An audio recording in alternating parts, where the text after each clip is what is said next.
Greetings, visionaries. This is your host, the INFJ Visionary.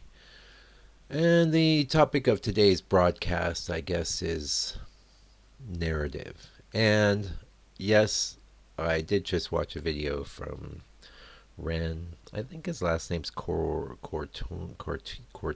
He wrote two books. He's got a good channel. I enjoy it. I don't watch him that much these days because he's kind of gone on to I don't know. I don't really care about NI as it's practiced by any other type, for one.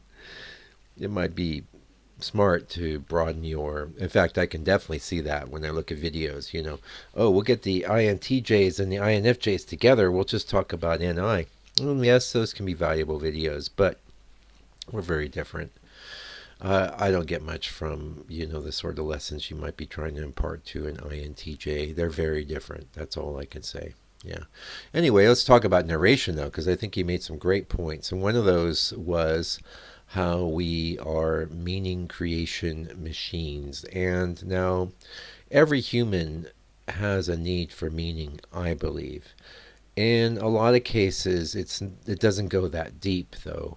The meaning that they have in their life could have just been provided by the structure of their upbringing. Say they were brought up in a certain church or a certain community, and that's how people lived, and that gave their life meanings. And frankly, those people are pretty lucky if you think about it, because they don't have this like existential void on the inside that a lot of modern people do. Instead of that, they have some meaning. And the meaning, you could go, well, that doesn't mean anything because I can poke a bunch of holes in all the stuff they believe and whatnot. And yeah, I can dig it. That's me too.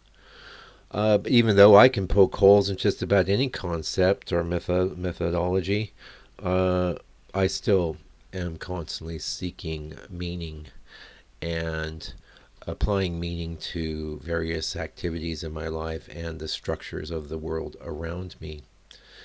And now I think it should be done in a way that is sort of offhand. That's where I'm coming from. And we're going to go off a little tributary here. We're going to go off a little sidebar here about self-improvement. And I should probably make this its own video, but I'm going to bring it up here. This whole idea of improving some aspect of your cognitive stack. I watched a video the other day, and the person, really good video, good channel. I subscribed. I really like what they're doing. But this idea that we should be working on our extroverted sensing, for example, or maybe I've been slightly guilty telling people to work on their extroverted feeling. Where I'm coming from is not so much work on your extroverted feeling or work on your extroverted sensing. What I'm saying is that the key to having a better, happier life is through those extroverted functions, not through your introverted intuition. Your introverted intuition is always operative. It's always working. It is essentially who you are. Hold on, I'm going to have a little bit of a sniffle there, sorry. Essentially, it is who we are. We are the introverted intuition, and then it's kind of like that's the clay, and the way it's squeezed into the world, the mold, is those extroverted functions. So if you go too far into your introverted functions, what you'll find is you're in this bad place. It's a bad loop. Yeah. So, yes, you do need to work on the extroverted functions, but it shouldn't be in this overt, I'm working on being more comfortable with my extroverted sensing. I'm going for walks and noticing things. And I don't think any of that works. That whole self-improvement matrix, I think, it's ultimately, yes, you can get results from that, but what does it really mean? Oh, see, we looped right back to meaning and narrative. It does give you a narrative. It does give you a structure. And I've gone very deep into self-improvement. I mean, I've read a ton of books, and not so much in the last 20, 30 years, because I went far enough and deep enough into it that I could see that ultimately is a dead end for at least our type of person. Maybe it is for someone else, but The great thing about self-improvement is that it has a positive idea behind it, that you should work on what is in you that is inferior, and bring up what is superior.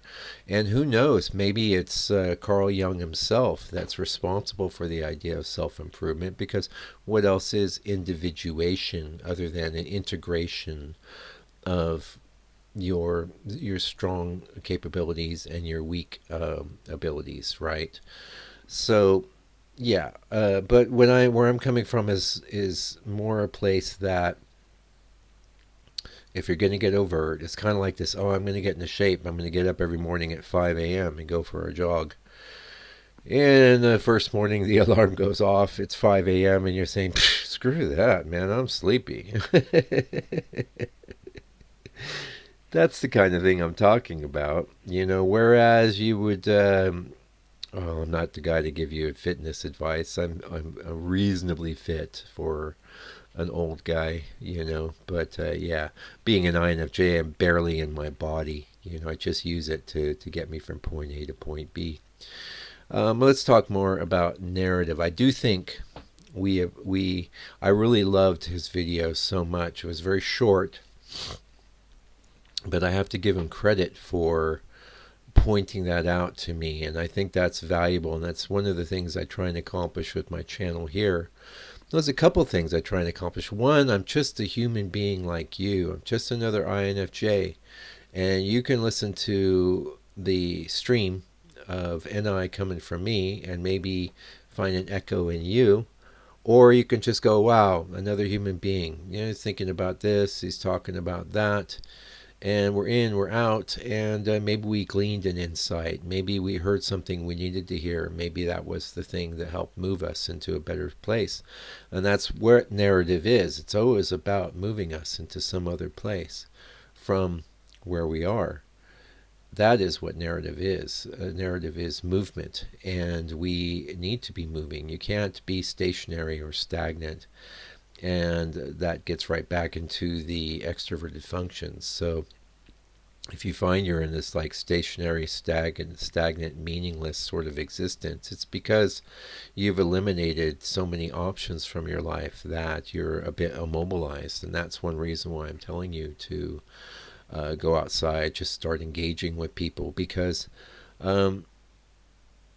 you've got to give the universe a chance to make things happen. You've got to, the odds of someone coming around knocking on your door are pretty slim. Whereas, if the universe wants to connect you with somebody else as a friend or a partner, the universe's ability to do so will be infinitely increased if you're actually out in the world engaged with it in some sort of extracurricular way. So, movement. That's what narrative is. We need to be moving. Our minds are always moving. We're always making connections. And we're looking for meanings that will tie those connections together and give us a narrative. Very powerful stuff from Ren, and I was glad to ride on his coattails. I got a lot from his books, frankly. I think they're great. Like I said, I don't care about things like INFJ subtypes. I won't say it's nonsense, but how many subtypes of INFJs are there? How many types of INFJs are there? I'm not ever saying that you and I are the same person. All we have in common is a similar way of approaching reality, which is a lot. We have a lot in common.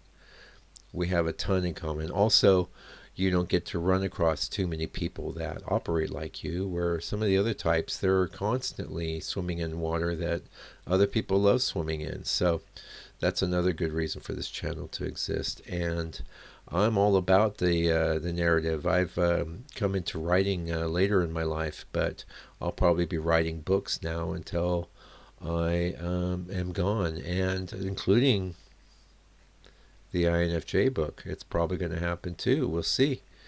That's one of the sort of background missions behind this channel, and that is bringing narrative and meaning to this process, is it not?